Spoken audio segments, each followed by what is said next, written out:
I grew up in the church. Some of my earliest memories include worship songs and church camps and Christmas plays. I give a pretty convincing performance as one of the three kings, if I do say so myself. And when I say I grew up in the church, I don't just mean I was dragged there every Sunday where I would listen to the sermon through half-closed eyes and daydream about getting a cookie afterward. I mean, the cookies were a pretty sweet part of the deal, but that's not why I was there.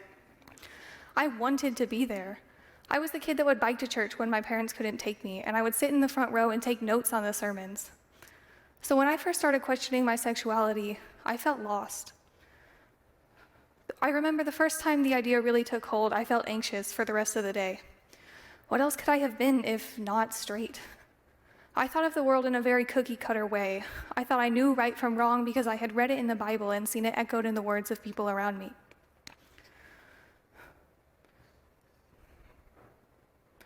I went home from the bus stop that day crying. The first thing I did when I got home was open my Bible and look for something that would guide me back to what I thought was right. My Bible had something called an Is It Okay index, a place where you could look up verses and get a topic back telling you if that topic was okay. There were verses on who it was okay to hang out with, what it was okay to laugh at, and whether it was okay to believe in evolution. I bet you can guess the answer to that one. So I went straight to the verses listed for homosexuality. There were a lot of verses listed, but the one that caught my attention, the one that hurt the most, was Leviticus 18:22. Do not practice homosexuality. It is a forbidden sin.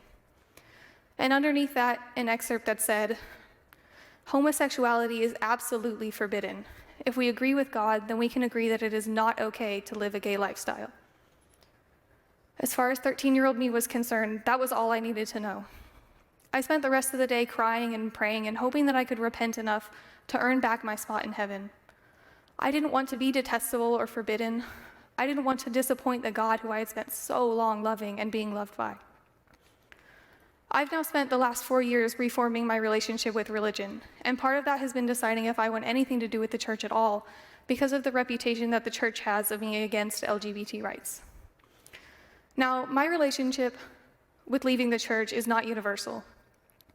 I was able to leave the church pretty easily because my family had all but stopped going to church anyway, so I didn't even really have to tell them that I didn't believe anymore. But not everyone is going to be able to leave the church as easily as I did, if they can even leave at all. Some people face familial pressure to stay religious, and others will face consequences if they raise any questions. It goes without saying that religious kids who have religious parents are going to have the hardest time leaving the church. Factor in an LGBT identity and an unaccepted community, and that person is going to have a really hard time accepting themselves and trusting that everyone else will accept them as well. Multiple studies on queer youth in America have collected data that shows that 49% of people who were surveyed, age 18 to 24, reported hearing their parents use religion as grounds for homophobia while they grew up. These people were 2 times as likely to commit or attempt suicide than those who hadn't. We can see that reflected in the graph up here. The blue bars represent people who heard their parents use religious comments growing up. 23% of them attempted suicide. And that's only concerning the issue of unsupportive families. The youth that feels comfortable enough to come out or who are outed by their community could face the horrors of conversion therapy, which, as we can see on the map, is legal in 22 states. And conversion therapy, as we know, is a very religiously motivated institution. The Williams Institute at the UCLA School of Law released a study that said that 81% of people who received conversion therapy received it from a religious leader. The study also said that survivors of conversion therapy are twice as likely to commit suicide.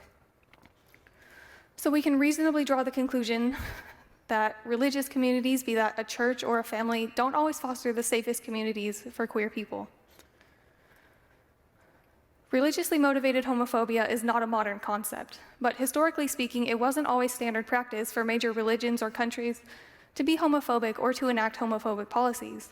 Several places pre-colonialism didn't bat an eye at queer identities. In fact, we can pull up historical records that show that places like the Philippines, as well as parts of North America and Africa, were supportive of LGBT rights. We can look at the followers of Haitian voodooism for an example. Voodooism is religiously supportive of LGBT rights, but the history of voodooism comes into play here.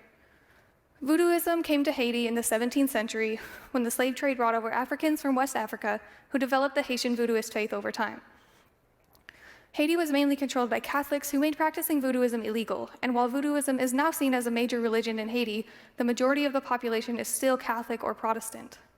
It goes without saying that in a country made up mostly of Catholics and Protestants, the government is going to be controlled mainly by Catholics and Protestants, who are more likely to vote against LGBT rights. For another example of a population that was supportive of LGBT rights, we can look at Indigenous Americans.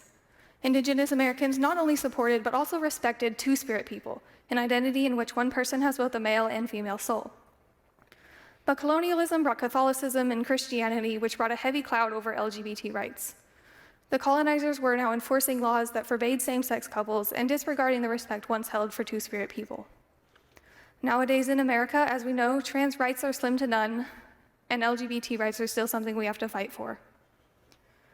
Because of the homophobic disposition of many major religions, churches or religious people in power will enact homophobic policies or actively oppose pro-LGBT policies.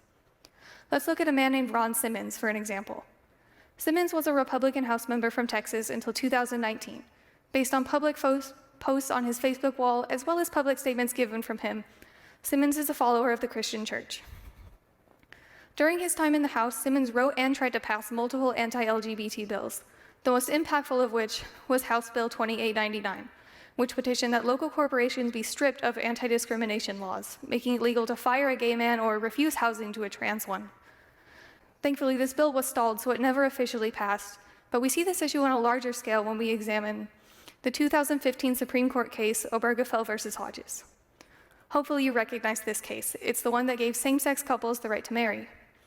And while we all know the outcome of this case, something interesting comes into light when we look at the reasonings given for dissenting. The court voted 5-4 in favor of legalizing same-sex marriage. And all 4 justices who voted against passing the law are either Catholic or Christian.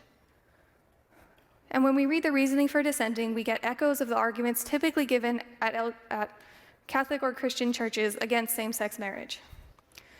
The dissenting justices first argued that it was not the right of the court to definitively decide marriage laws for each state, but their later arguments included statements such as the universal definition of marriage as the union between a man and a woman is no historical coincidence, given by Chief Justice Roberts, as well as the statement that for millennia, marriage was inexorably linked to the one thing an only opposite-sex couple can do, procreate. Both of these statements are something we might hear if we walked into a Christian or Catholic church and asked for their 2 cents on same-sex marriage. So, as we can see, religion often doesn't start and end as a personal moral guide. More often than not, religious leaders will enact policies that prevent the acceptance of LGBT people. And because the attitudes of higher up in the church can dictate the attitudes of separate families, the typically homophobic attitude of politically active church members tends to negatively skew the public's opinions on gay rights. This causes gay youth in America to feel isolated, rejected, and alone. Take my word for it. The reality of growing up gay in the church can be frightening and lonely, but it doesn't have to be. We can make America a safer place for our gay youth by voting in leaders who will fight with us, not against us, by fostering safe spaces for our queer youth, and by speaking out against homophobia, be that calling out a family member or calling a local representative. This is an issue we cannot ignore, and it starts with you, because no one deserves to live shoved in the back of a closet. Thank you.